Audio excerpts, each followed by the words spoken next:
Hey, here's some of my favorite blues moves. So the first one would be like, I got this from Albert King, where so you're playing an E minor, and you bend all the way up from the third to the fifth, and as you're, as the string is moving, it bumps into the next string below. And you get that kind of a sound. And then also on incorporating some overtones in that, like a partially, like try to get like a half of an artificial harmonic.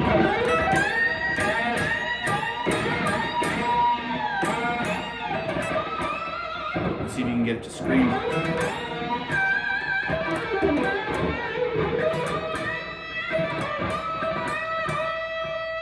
In fact, with every note, you try to have like an overtone rich sound by having, it's not like a full pinch harmonic. Like,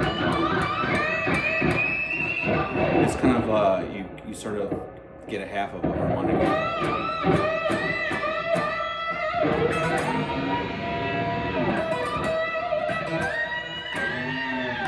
So, you hear guys like Albert King and Stevie Ray Vaughan, who actually stole this from Albert King, where they'll sort of play around with these notes between the third and the fifth, so you get this kind of thing.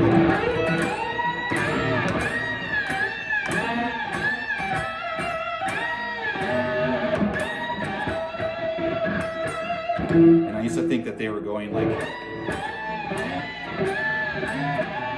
but it's actually Albert King doesn't usually bend up to the fifth from the fourth. He bends up all the way from, which is why it's nice to have lighter strings. I have trouble doing this with like tens, but if I have tens and they're detuned a half step, then it makes it more possible. But on this guitar I have nines. That's I think what Albert used, or Stevie played like 13s I think, but they were detuned a half step, so his guitar wasn't particularly hard to play. I actually spoke to a guy that played one of his guitars with the 13s on it, and he said it was not hard to play. But anyway, so yeah, you got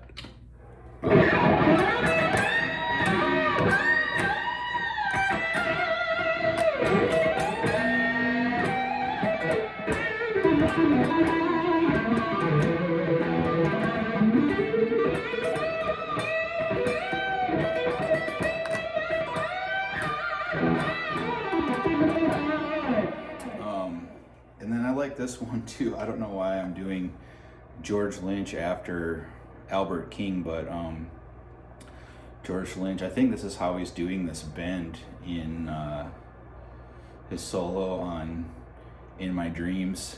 There's a part, let's see.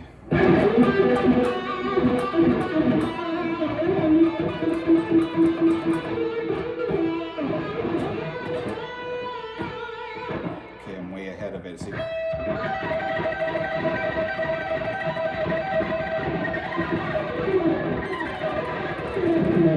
here.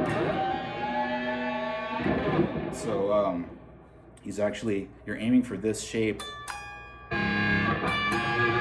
but you slide up to it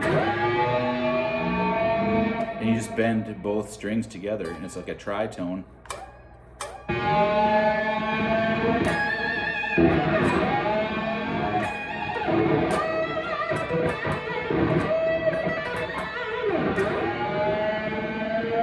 But I think that's a good blues scream.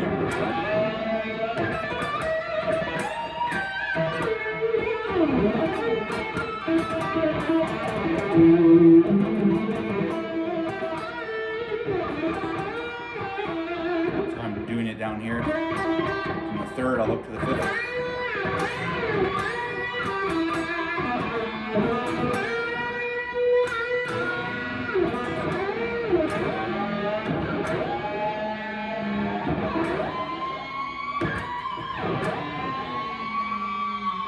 Hear that?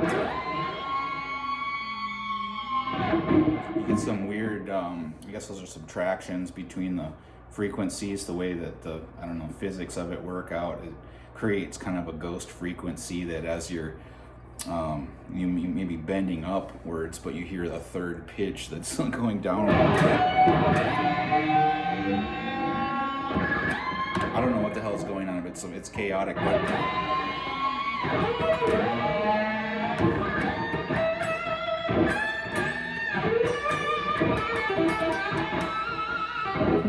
yeah, so you know, blues, I guess, all about tone. You gotta try I'm not talking about your amp either. I'm talking about the tone, I guess, that comes from the pick and the thumb creating an overtone rich sound. And I try to make every note, if I remember, to have that rich overtone sound going on.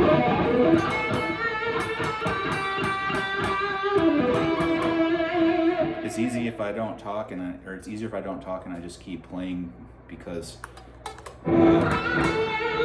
you get more on target as you continue to play. So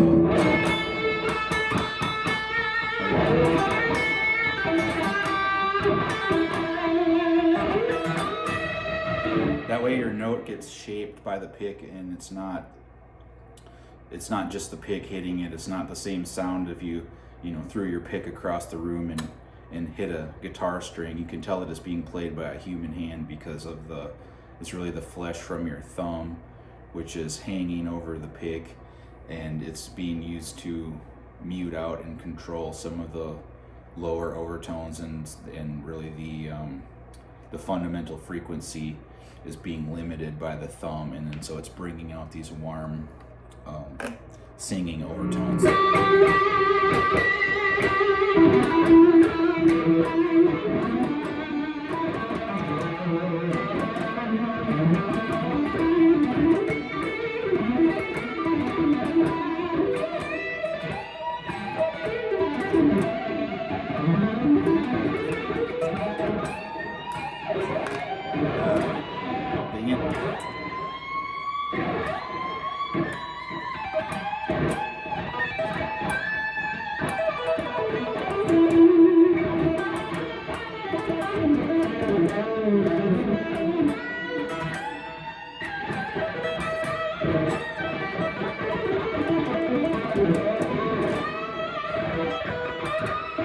But I think those screaming notes really help you play a good solo, and I don't know if you're there's that video of Stevie Ray Vaughan and Albert King in the studio, and Stevie is wearing his blue kimono, and Albert King he kind of sets Stevie up, in my opinion. He's like, lets him solo first, and Stevie sounds good, but when Albert King comes back in and he gets like a more screaming thing, and he sort of just kills Stevie Ray Vaughan with this one thing that he keeps doing. He keeps like milking this one.